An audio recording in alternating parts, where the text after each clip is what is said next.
hrvatski tim ISteam da se predstavi. The Silk Roads have existed for thousands of years, passing through many different empires, kingdoms, and societies throughout history. Referred today as the modern Silk Road, the Belt Road Initiative is an ambitious plan to develop new trading routes connecting the world, currently including over 70 countries. In this presentation, we will take you around the world to some of the most significant checkpoints of these global trading routes.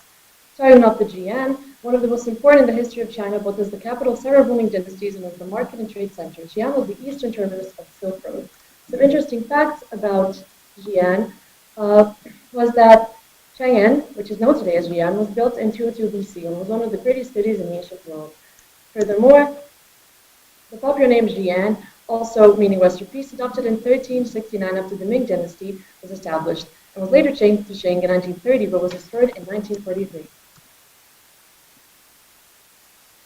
Moving on to Beijing, yet another important city, where Marco Polo traveled along the Silk Road, visiting the city while it was known as the Yuan capital city Dadu. His famous book about the Orient mentioned special passports in the form of a board, which were used by merchants that traded in various materials.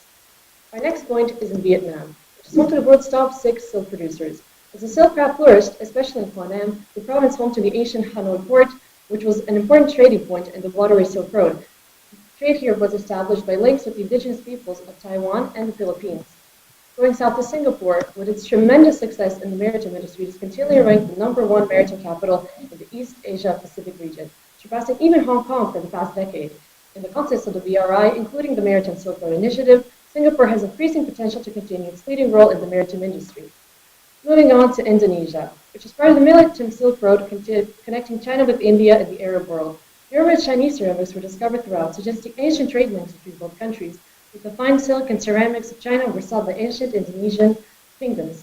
In India, the Great Silk Route was opened by Kanishka, an emperor of the Kushan dynasty in the 2nd century. And the Silk Road sites consist of 12 places spread across 7 states.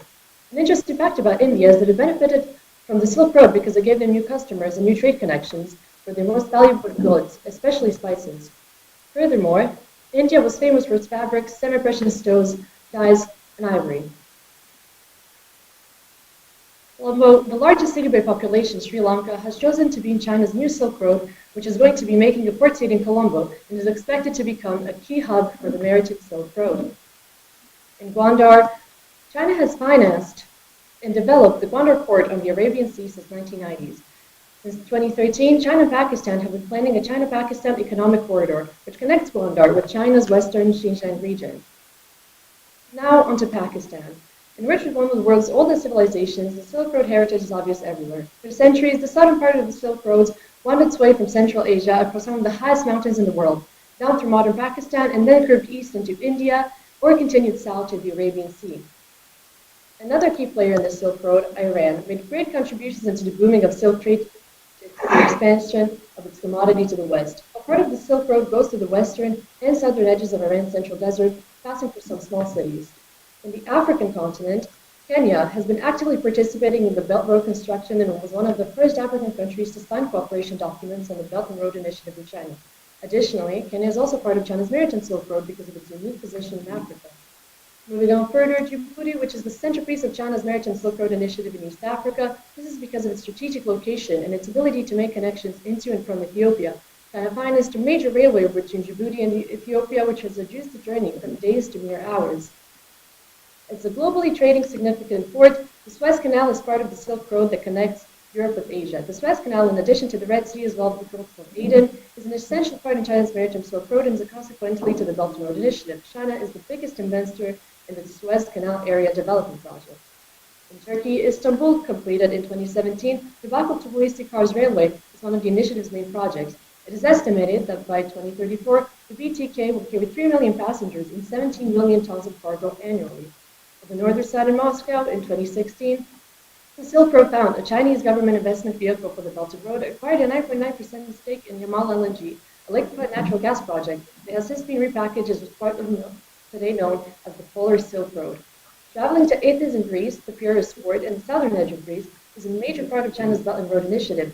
8,000 jobs have been created since 2009 because of the port, and the Greek government has recently said that they will invest $670 million into it. President Xi called the port the head of the dragon, referring to the Belt and Road Initiative. This name was inspired by its role in the Silk Road.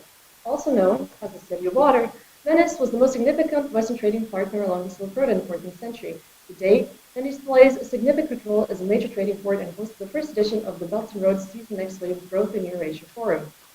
Traveling further west to Europe with German Chancellor Angela Merkel, who was one of the first European leaders to support the Belt and Road Initiative, Germany is a founding member of the Asian Infrastructure and Investment Bank during the early days of COVID-19 pandemic. Duisburg played a key role in supplying protective suits and medical masks through the trading routes.